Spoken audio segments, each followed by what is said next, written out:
You will be given 10 minutes to transfer your answers to an answer sheet. Now turn to Section 1. Section 1. You will hear a telephone conversation between a travel agent and a customer.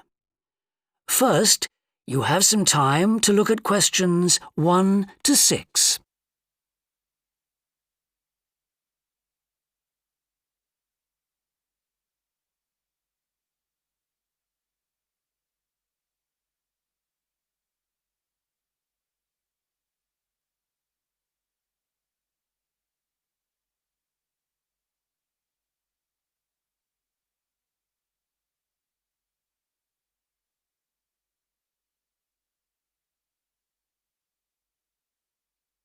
You will see that there is an example that has been done for you.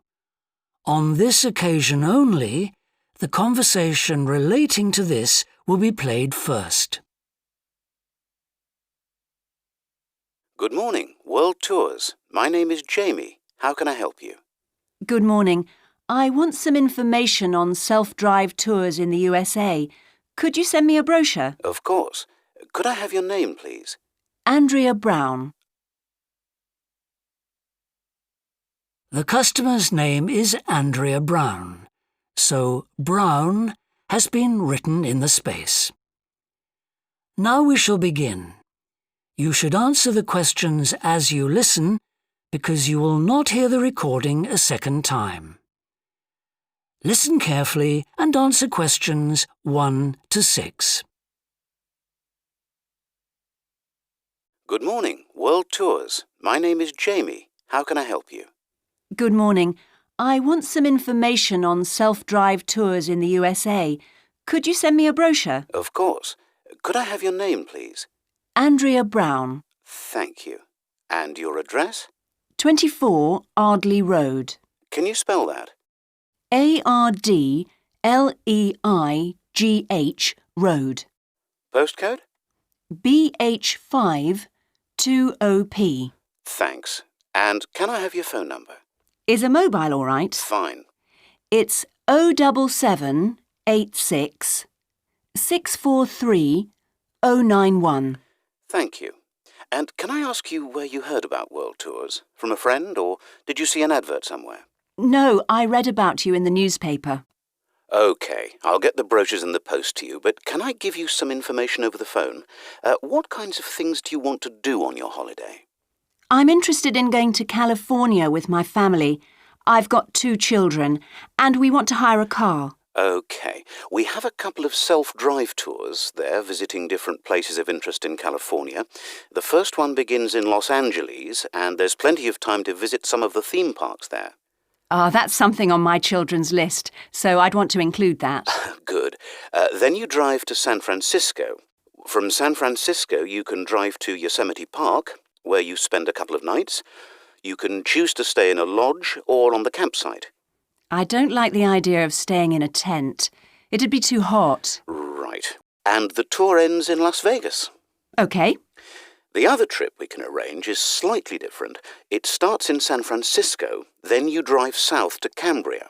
Someone told me there's a really nice castle near Cambria. Will we go near that? Hearst Castle is on that road, so you could stop there. Good. I'd like to do that.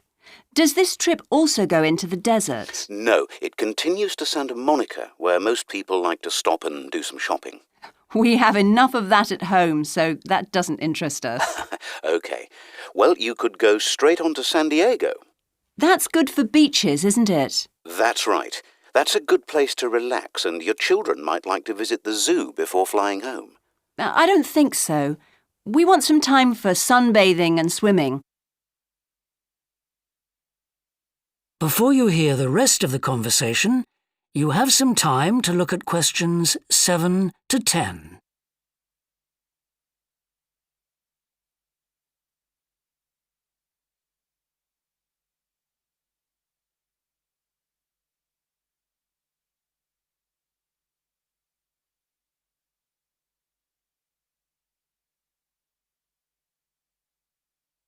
Now listen and answer questions 7 to 10. So, how many days are the trips and how much do they cost? The first one I told you about is a self-drive tour through California, which lasts 12 days and covers 2,020 kilometres. The shortest journey is 206 kilometres and the longest is 632 kilometres. The cost is £525 per person. That includes accommodation, car rental and a flight, but no meals. OK. And the other trip? That lasts 9 days, but you spend only 3 days on the road. You cover about 980 kilometres altogether. So is that cheaper then? Yes, it's almost £100 cheaper. It's £429 per person, which is a good deal. So that covers accommodation and car hire. What about flights? They aren't included, but these hotels offer dinner in the price. OK. Well, thank you very much. I'll be in touch when I've had a chance to look at the brochure. I'm pleased to help. Goodbye. Goodbye. That is the end of section 1. You now have half a minute to check your answers.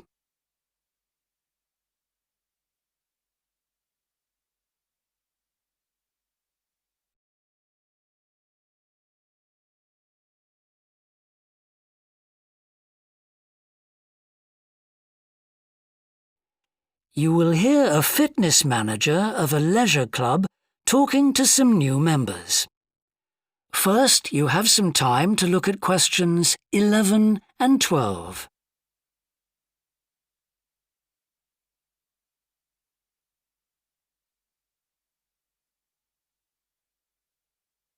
Now listen and answer questions 11 and 12. On behalf of LP Clubs, I'd like to welcome you all here today. My name's Sandy Fisher and I'm one of the fitness managers here.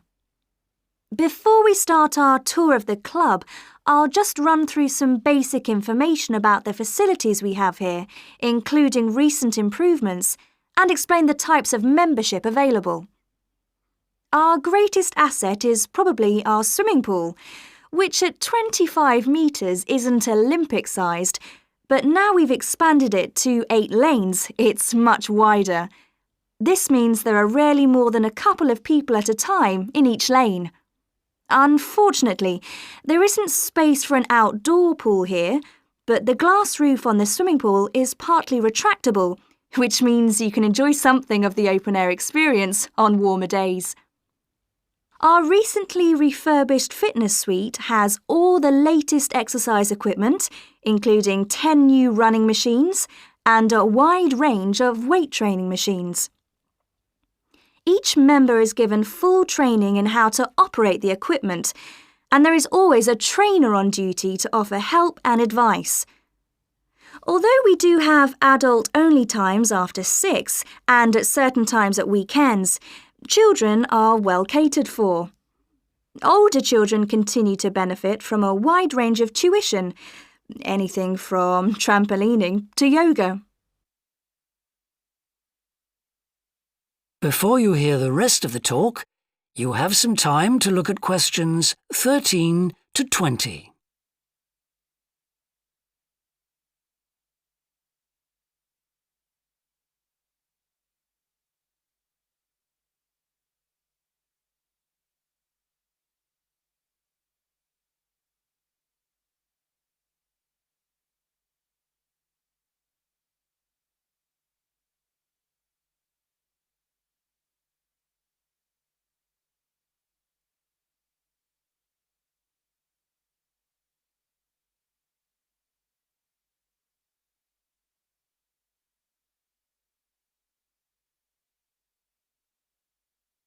Now listen and answer questions 13 to 20. One thing all our members appreciate about us is that we take very good care of them. This starts on day 1 with your personal assessment. You are asked to fill in a questionnaire giving details of any health problems. One of our personal trainers will then go through this with you. The trainer will then take you through the safety rules for using the equipment in the fitness suite. During your next exercise session, a personal trainer will work with you to make sure you understand these. It's very important to do this because we really do want to avoid having any sports injuries. There's a lot more to looking after yourself than simply lifting weights. At the end of the personal assessment, the trainer will draw up a plan outlining what you should try to achieve within a 6-week period. This will then be reviewed at the end of the 6 weeks. Now, I'll just quickly run through the types of membership we have available. All members must pay a joining fee of £90 in addition to the rates for the monthly membership fees. Gold membership entitles you to free entry at all LP clubs.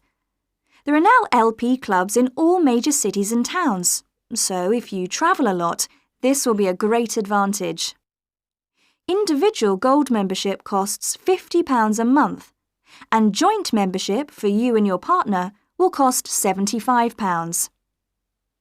Premium membership is for professional people whose work commitments make it difficult for them to use the club during the day, and so LP gives booking preferences to Premier members at peak times. This means you'll find it easier to book the sessions at times that suit you. Reciprocal arrangements with other LP clubs are available to Premier members.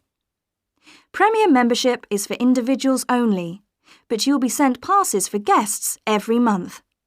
The monthly fee is £65. You don't have to have any special clothes or equipment when you visit the club. We provide robes and hairdryers in the changing rooms, but it's very important to remember your photo card because you won't be able to get in without it. For people who aren't working during the day,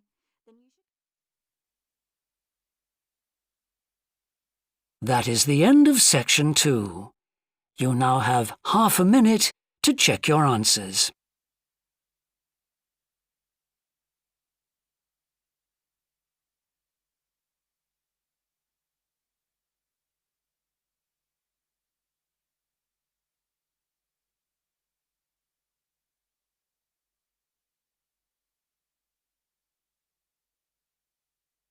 Now turn to section 3.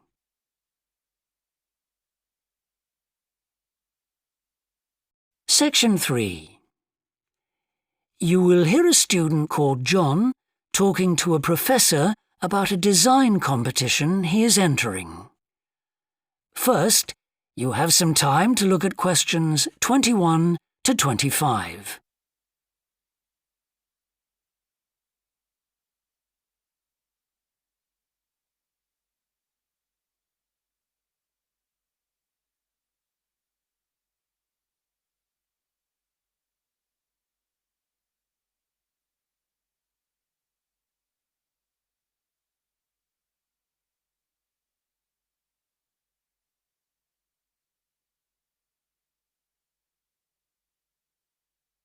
Now listen carefully and answer questions 21 to 25. Hello, Professor. I'm John Wishart. I'm working on my entry for the Global Design Competition.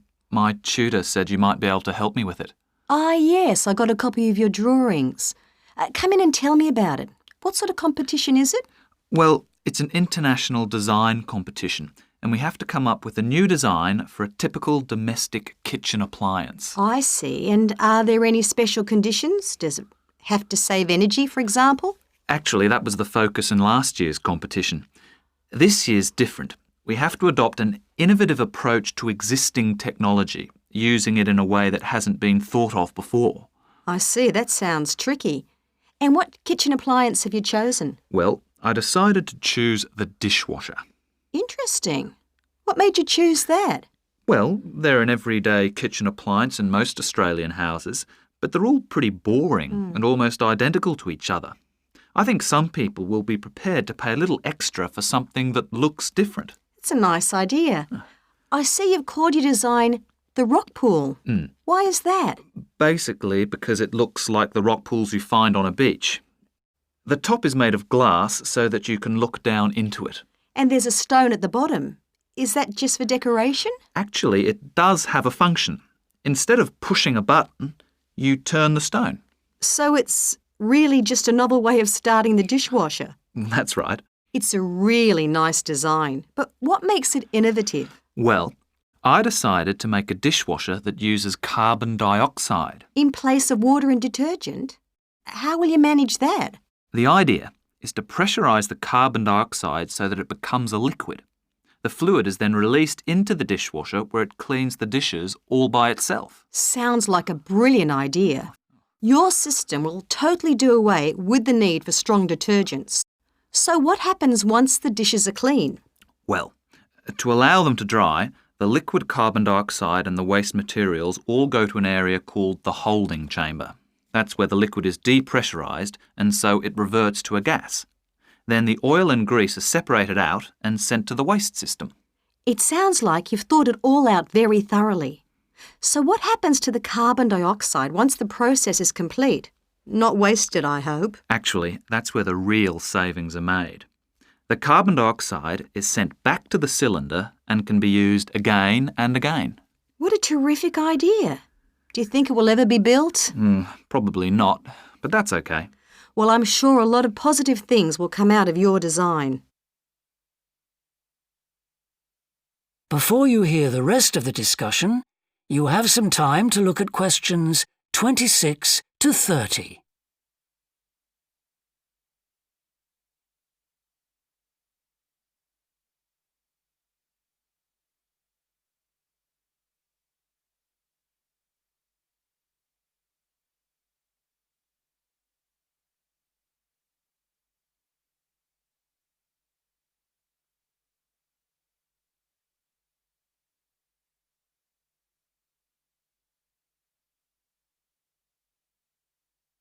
Now listen and answer questions 26 to 30. Now, you seem to have thought about everything, so what exactly did you need me to help you with? Well, my design has made it to the final stage of the competition, and in a few months' time I have to give a presentation, and that's the part I was hoping you could help me with. Right, well, that should be easy enough.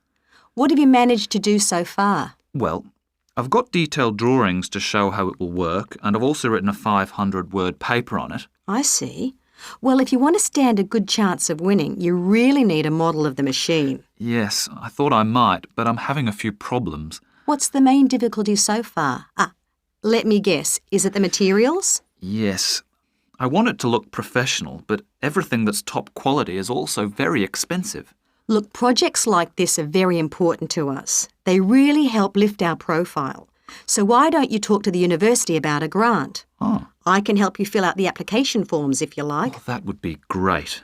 You'd better show me this paper you've written as well. For a global competition such as this, you need to make sure the technical details you've given are accurate and thorough. Oh, that would be a great help. Is there anything else I can do? Well, I'm really nervous. That is the end of section 3. You now have half a minute to check your answers.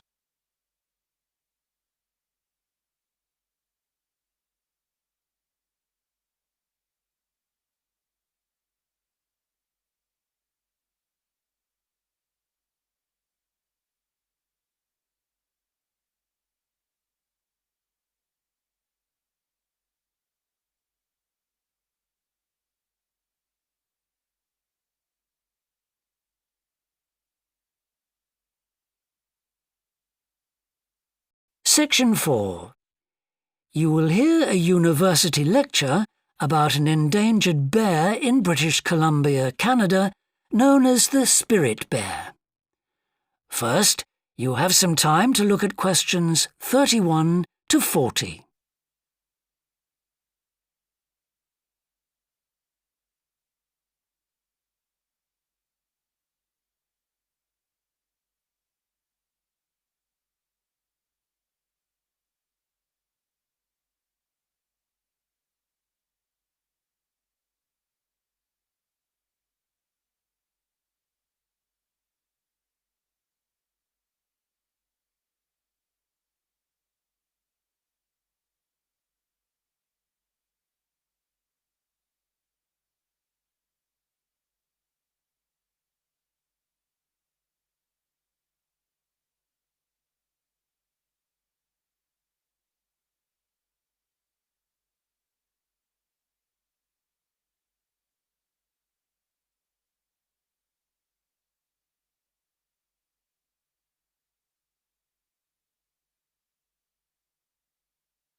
Now listen carefully and answer questions 31 to 40. Today, we continue our series on ecology and conservation with a look at a particularly endangered member of the black bear family. 1 in 10 black bears is actually born with a white coat, which is the result of a special gene that surfaces in a few. Local people have named it the spirit bear, and according to the legends of these communities, its snowy fur brings with it a special power. Because of this, it has always been highly regarded by them, so much that they do not speak of seeing it to anyone else. It is their way of protecting it when strangers visit the area. The white bear's habitat is quite interesting. The bear's strong relationship with the old-growth rainforest is a complex one. The white bear relies on the huge, centuries-old trees in the forest in many ways. For example, the old-growth trees have extremely long roots that help prevent erosion of the soil along the banks of the many fish streams. Keeping these banks intact is important because these streams are home to salmon, which are the bear's main food source. In return, the bear's feeding habits nurture the forest. As the bears eat the salmon, they discard the skin and bones in great amounts on the forest floor, which provide vital nutrients. These produce lush vegetation that sustains thousands of other types of life forms, from birds to insects and more. Today, the spirit bear lives off the coast of the province of British Columbia on a few islands. There is great concern for their survival, since it is estimated that less than 200 of these white bears remain. The best way to protect them is to make every effort to preserve the delicate balance of their forest environment. In other words, their ecosystem.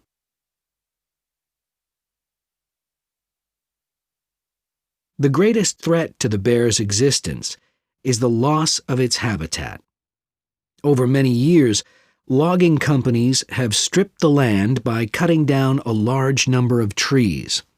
In addition, they have built roads which have fractured the areas where the bear usually feeds, and many hibernation sites have also been lost.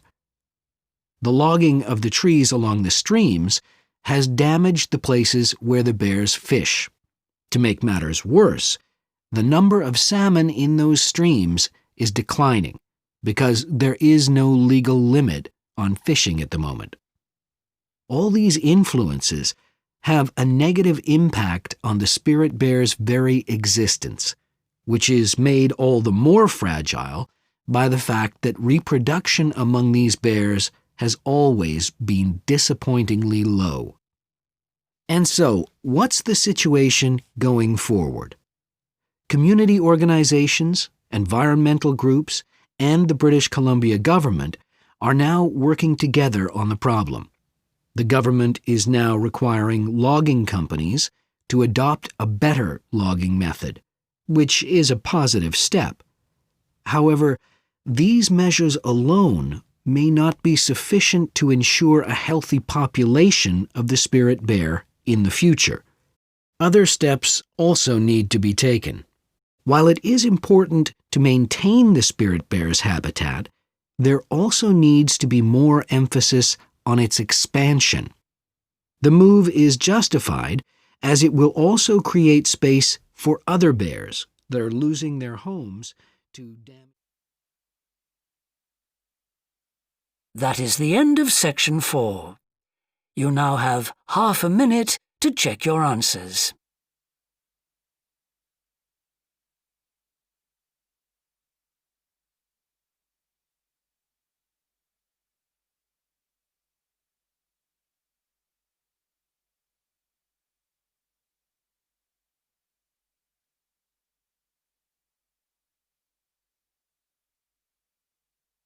That is the end of the listening test. In the IELTS test, you would now have 10 minutes to transfer your answers to the answer sheet.